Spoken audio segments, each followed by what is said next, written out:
Okay, I'm really excited for this conversation. My name is Ryan Warner. I'm the Advocacy Domain Lead for SEP. And today I have with me two very special guests, Dr. Lacey Farrow and Dr. Tonya Armstrong. Uh, Thank you all for being with me today on this important episode. Of course. Thank you. Thank you. Just for listeners, did you want to briefly introduce yourself? Just talk more about your background and your role, maybe within SCP, and that'll be really helpful for listeners today. Absolutely. Yes, Dr. Lacey Farrow. I currently serve as the DEI domain lead on our executive leadership board. By profession, I'm an organizational psychologist. I'm also a mental health clinician, and I'm an executive and organizational development coach. So I work a lot with executive leaders, but I also work in the mental health world as well and make sure that people understand wellness in that world as well and make sure that they bring their own skills to their workplace. So two-pronged approach to make sure that workplaces are enriched and that we continue to develop people. And I'll pass it over to Tonya. Thank you. Thank you. I'm Dr. Tonya Armstrong, and I am the CEO and owner of a clinical practice, the Armstrong Center for Hope in Raleigh and Durham, North Carolina. And I have been coming to Division 13 offerings for several years, but just in 22 did I decide to become a member and attended my first midwinter conference last year in LA. So I'm very pleased to reconnect with this conference again this year and all the attendees, and also really excited about some of the initiatives of the DEIA initiative that we'll be talking about in just a few moments. Great. Yeah, thank you. So when we talk about advocacy within the field of consultant psychology, we have to recognize, right, that diversity, equity, inclusion, and belonging should be embedded in everything we do as consultant psychologists, right? And I'm curious, what are some initiatives that the DEI domain is currently maybe involved in? Maybe the top initiative that's going on right now, and how does that relate to consultant psychology? Absolutely. That's a great question. One of our top initiatives are what we call special interest projects.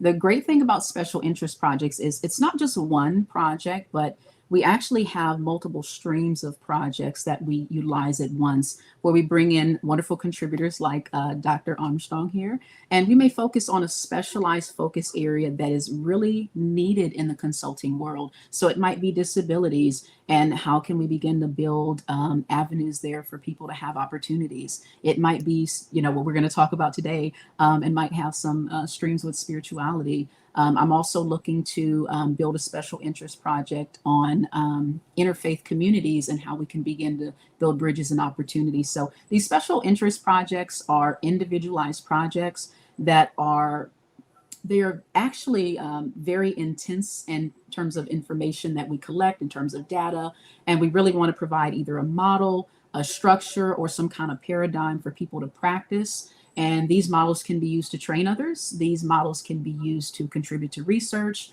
and other ways. But these initiatives are more heavy hitters where we don't want to just learn a little bit of information, but we want to change the nature of the work we do. And we also want others, whether it's the government or other practitioners, to see what it is we're doing. Yeah, that's great. I mean, there's so many issues out there that are impacting the workplace, and I'm just so glad to hear the phenomenal work that the DI domain is doing. And I know that there's an upcoming really important workshop that you both will be leading, right? So as we come closer to the SCP conference taking place in Austin this upcoming weekend, I'm curious if you all wanted to maybe share a little bit more about the workshop that you all are doing. Absolutely. I'm going to pass it to Tonya because I've spoken a little bit already. Sure. I'd be very glad to talk about this workshop. I'm very excited for the opportunity to have us engage in a conversation about spiritual diversity. I know there are many other categories of difference that are covered traditionally by this domain, but I'm happy to be able to add to our discussion reflections on spiritual diversity and what that can look like in the context of workplace spirituality.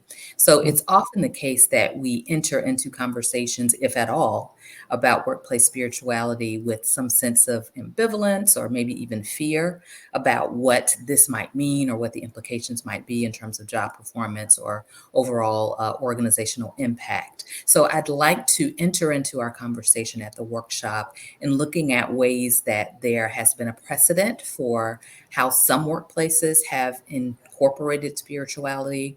Those are probably more in the minority. The majority experiences that persons may feel that they have to sort of check their spirituality at the door. So we want to look at ways that not only do we represent different paths of spirituality, but there are particular ways that spirituality can not only be tolerated in the workplace, but can actually increase performance in the workplace. And we want to look at empowering coaches and consulting psychologists to be able to have some tools for how do we assess this and how do we utilize and strategize tools that can assist in the performance of an organization from an individual, team, and organizational perspective.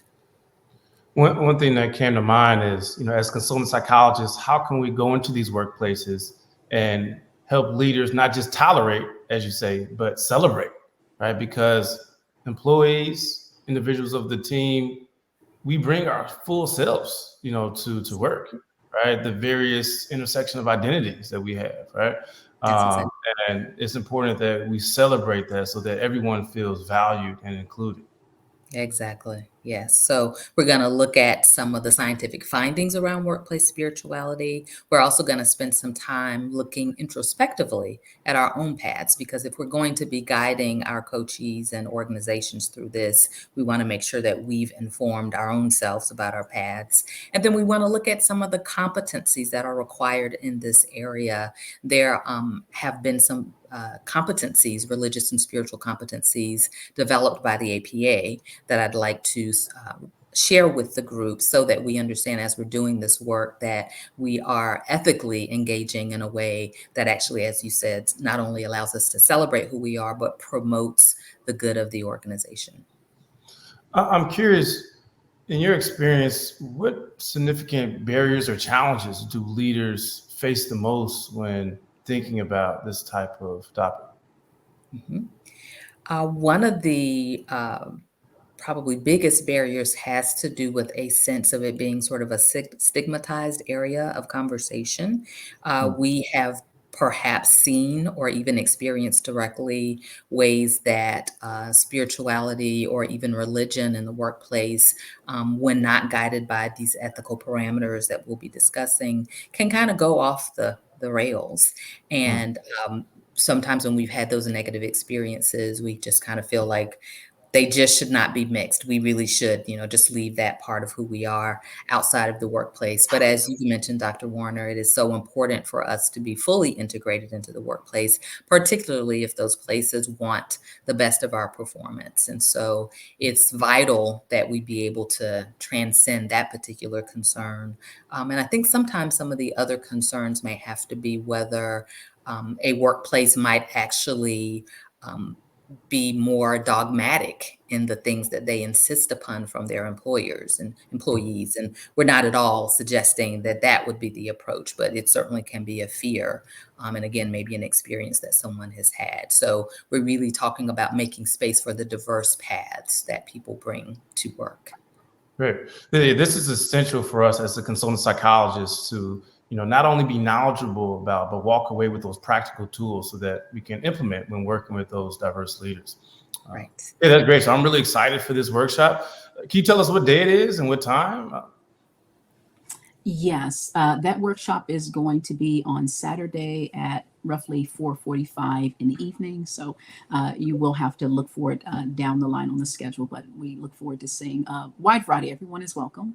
And we know that you will learn a lot, and we know your clients will also benefit. So please join us. Please join us.